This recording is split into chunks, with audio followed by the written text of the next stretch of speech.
Hi hello friends, ಎಲ್ಲರೂ ಹೇಗಿದ್ದೀರಾ? ಎಲ್ಲರೂ ಚೆನ್ನಾಗಿದ್ದೀರಾ ಅಂತ ಭಾವಿಸ್ತಾ ಬನ್ನಿ ಲಾಗ್ ಸ್ಟಾರ್ಟ್ ಮಾಡೋಣ.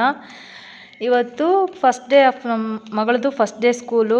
ಅದಕ್ಕೋಸ್ಕರ ಲಂಚ್ ಬಾಕ್ಸ್ಗೆ ಹೆಲ್ದಿಯಾಗಿರೋ ನೂಡಲ್ಸ್ ಮಾಡ್ತಾಯಿದ್ದೀನಿ. ಬನ್ನಿ ನಿಮ್ಮ ಜೊತೆ ಶೇರ್ ಮಾಡ್ತೀನಿ. ಈಗ ಸ್ಟವ್ ಮೇಲೆ ಒಂದು ಕಡಾಯಿ ಇಟ್ಕೊಂಡು ಅದಕ್ಕೆ ಸ್ವಲ್ಪ ಎಣ್ಣೆ ಹಾಕಿ ಶುಂಠಿ ಸಣ್ಣದಾಗಿ ಹೆಚ್ಕೊಂಡಿದ್ದೀನಿ, ಮತ್ತು ಬೆಳ್ಳುಳ್ಳಿ ಕೂಡ ಸಣ್ಣದಾಗಿ ಹೆಚ್ಕೋಬೋದು. ನಾನು ಇಲ್ಲಿ ತುರಿದು ಹಾಕ್ಕೊಂಡಿದ್ದೀನಿ, ಯಾಕಂದರೆ ಸ್ವಲ್ಪ ಈಸಿ ಆಗಲಿ ಅಂತ. ನೀವು ಬೇಕಾದರೆ ಶುಂಠಿ ಬೆಳ್ಳುಳ್ಳಿ ಪೇಸ್ಟು ಹಾಕ್ಕೋಬೋದು. ಇದು ಸ್ವಲ್ಪ ಗೋಲ್ಡನ್ ಬ್ರೌನ್ ಆಗೋವರೆಗೂ ಹುರ್ಕೋಬೇಕು. ಇವಾಗ ಇದು ಫ್ರೈ ಆಗಿದೆ. ನೆಕ್ಸ್ಟ್ ಇದಕ್ಕೆ ಉದ್ದುದ್ದಾಗಿ ಹೆಚ್ಕೊಂಡಿರೋ ಈರುಳ್ಳಿ ಹಾಕ್ಕೊತಾ ಇದ್ದೀನಿ. ಉದ್ದುದ್ದಾಗಿ ಹೆಚ್ಕೊಂಡ್ರೆ ಫ್ರೈಡ್ ನೂಡಲ್ಸ್ಗೆ ಸ್ವಲ್ಪ ಚೆನ್ನಾಗಿ ಸಿಗುತ್ತೆ ಬಾಯಿಗೆ. ಈರುಳ್ಳಿ ಹಾಕ್ಕೊಂಡು ಇವಾಗ ಫ್ರೈ ಮಾಡ್ಕೊತಾ ಇದ್ದೀನಿ. ಜಾಸ್ತಿ ಈರುಳ್ಳಿ ಫ್ರೈ ಆಗಬಾರ್ದು. ನೆಕ್ಸ್ಟು ಇಲ್ಲಿ ಕ್ಯಾರೆಟು ಮತ್ತು ಬೀನ್ಸು ಹೆಚ್ಚಿಟ್ಕೊಂಡು ಅದನ್ನು ಹಾಕ್ಕೊತಾ ಇದ್ದೀನಿ. ಅದು ಕೂಡ ಜಾಸ್ತಿ ಫ್ರೈ ಆಗಬಾರ್ದು. ಇಲ್ಲಿ ಬೇಕಿದ್ದರೆ ಕ್ಯಾಪ್ಸಿಕಮ್ಮು ಮತ್ತು ಗೆಡ್ಡೆಕೋಸು ಬರುತ್ತಲ್ವ, ಅದು ಎಲ್ಲ ಹಾಕ್ಕೋಬೋದು. ನಮ್ಮ ಮನೇಲಿ ಇದ್ದಿಲ್ಲ, ಎರಡೇ ತರಕಾರಿ ಇದ್ದಿದ್ದು, ಅದಕ್ಕೆ ಅದನ್ನು ಮಾತ್ರ ಹಾಕ್ಕೊಂಡು ಸೇರಿಸ್ಕೊಂಡಿದ್ದೀನಿ. ಇವಾಗ ಇದು ಫ್ರೈ ಆಗಿದೆ. ಇದಕ್ಕಾಗೋಷ್ಟು ಮಾತ್ರ ಉಪ್ಪು ಹಾಕ್ಕೊಂಡಿದ್ದೀನಿ. ಪನ್ನೀರ್ ಸೇರಿಸ್ಕೊತಾ ಇದ್ದೀನಿ. ಪನ್ನೀರು ನಾನು ಹಾಗೆ ಹಾಕ್ಕೊತಾ ಇದ್ದೀನಿ, ಬೇಕಿದ್ದರೆ ಫ್ರೈ ಮಾಡ್ಕೊಂಡು ಕೂಡ ಹಾಕ್ಕೋಬೋದು.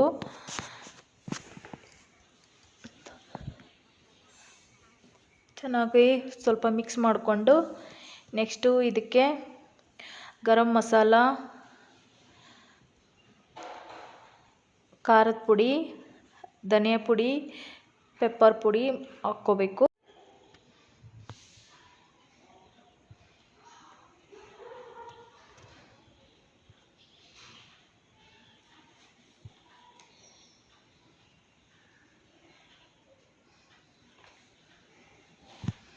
ಇಲ್ಲಿ ಬೇಕಿದ್ದರೆ ಶೆಜ್ವಾನ್ ಸಾಸ್ ಕೂಡ ಹಾಕ್ಕೋಬೋದು, ನಾನು ಹಾಕಿಲ್ಲ. ಅದಾದ ನಂತರ ಬೇಯಿಸಿಟ್ಕೊಂಡಿರೋ ನೂಡಲ್ಸ್ ಸೇರಿಸ್ತಾ ಇದ್ದೀನಿ ಇಲ್ಲಿ ನಾನು.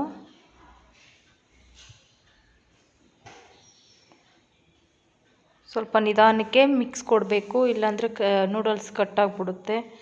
ನೂಡಲ್ಸ್ ಥರ ಕಾಣಿಸಲ್ಲ ಆವಾಗ.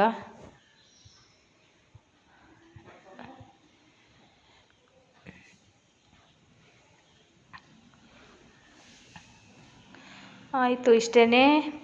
ನೂಡಲ್ಸು ಚೆನ್ನಾಗಿ ಮಿಕ್ಸ್ ಕೊಟ್ಕೊಂಡು ಕೊತ್ತಂಬರಿ ಸೊಪ್ಪು ಮೇಲೆ ಹಾಕ್ಕೊಂಡ್ರೆ ಫ್ರೈಡ್ ನೂಡಲ್ಸ್ ರೆಡಿ. ನೋಡಿ ಎಷ್ಟು ಕಲರ್ಫುಲ್ಲಾಗಿ ಕಾಣಿಸ್ತಾ ಇದೆ. ಇಲ್ಲಿ ಪಕ್ಕದಲ್ಲಿ ಮತ್ತು ಪನ್ನೀರ್ ರೋಸ್ಟ್ ಮಾಡ್ತಾಯಿದ್ದೀನಿ ನಾನಿಲ್ಲಿ.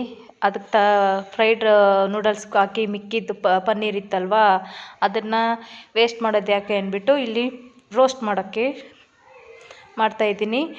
ಏನಿಲ್ಲ, ಸಿಂಪಲ್ಲಾಗಿ ಖಾರದ ಪುಡಿ, ಧನಿಯಾ ಪುಡಿ ಮತ್ತು ಉಪ್ಪು ಹಾಕಿ ಅದಕ್ಕೆ ಸ್ವಲ್ಪ ಚೆನ್ನಾಗಿ ಕಲಸಿ ಪನ್ನೀರ್ನೆಲ್ಲ ಅದರಲ್ಲಿ ಡಿಪ್ ಮಾಡಿ ತವ ಮೇಲೆ ಎಣ್ಣೆ ಹಾಕಿ ಸ್ವಲ್ಪ ರೋಸ್ಟ್ ಮಾಡಿಕೊಂಡ್ರೆ ಆಯಿತು, ಪನ್ನೀರ್ ರೋಸ್ಟ್ ರೆಡಿ. ಸಿಂಪಲ್ಲಾಗಿ ಚೆನ್ನಾಗಿರುತ್ತೆ. ಒಂದ್ಸಲ ಟ್ರೈ ಮಾಡಿ.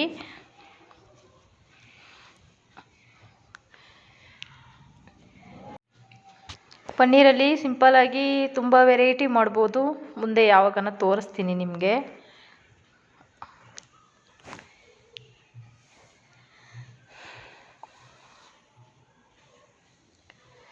ತವ ಮೇಲೆ ಒಂದು ಸೈಡು ಹಾಕ್ಕೊಂಡು ಮತ್ತೆ ಇನ್ನೊಂದು ಸಲ ತಿರುಗಿಸ್ಕೋಬೇಕು. ಇನ್ನೊಂದು ಕಡೆ ತಿರುಗಿಸ್ಕೊಂಡು ಹಾಕ್ಕೊಂಡ್ರೆ ಆಯಿತು, ರೆಡಿ ಆಯಿತು. ಇವಾಗ ಲಂಚ್ ಬಾಕ್ಸ್ ಪ್ಯಾಕ್ ಮಾಡಿದ್ದೀನಿ ನೋಡಿ. ಇಲ್ಲಿ ನಮ್ಮ ಮಗಗೆ ಇನ್ನೂ ಸ್ಕೂಲ್ ಸ್ಟಾರ್ಟ್ ಆಗಿಲ್ಲ, ಬರೀ ಮಗಳಿಗೆ ಮಾತ್ರ ಒಂದು ಬಾಕ್ಸ್ ಅಷ್ಟೇ. ಇವಾಗ ನಮ್ಮ ಮನೇಲಿ POP ಮಾಡ್ತಾ ಇದ್ದಾರೆ ಅಂತ ಹೇಳಿದ್ನಲ್ವ, ಅದರದ್ದು ವಿಡಿಯೋ ಸ್ವಲ್ಪ ಇಲ್ಲಿ ತೋರಿಸಿದ್ದೀನಿ. ಹೇಗಿದೆ ಅಂತ ಕಮೆಂಟಲ್ಲಿ ತಿಳಿಸಿ. ಈ ವಿಡಿಯೋ ನಿಮ್ಗೇನಾದರೂ ಇಷ್ಟ ಆಗಿದರೆ ಪ್ಲೀಸ್ ಲೈಕ್ ಮಾಡಿ, ಫ್ರೆಂಡ್ಸ್ ಆ್ಯಂಡ್ ಫ್ಯಾಮಿಲಿಗೆ ಶೇರ್ ಮಾಡಿ, ಸಬ್ಸ್ಕ್ರೈಬ್ ಮಾಡಿ ನಮ್ಮ ಚಾನೆಲ್ಗೆ. ನಿಮ್ಮ ಅನಿಸಿಕೆ ಅಭಿಪ್ರಾಯವನ್ನು ಕಮೆಂಟಲ್ಲಿ ತಿಳಿಸಿ. ಇವತ್ತಿನ ವಿಡಿಯೋ ಇಷ್ಟೇ. ಸಿಗ್ತೀನಿ ನೆಕ್ಸ್ಟ್ ವ್ಲಾಗಲ್ಲಿ. ಬಾಯ್. Thanks for watching.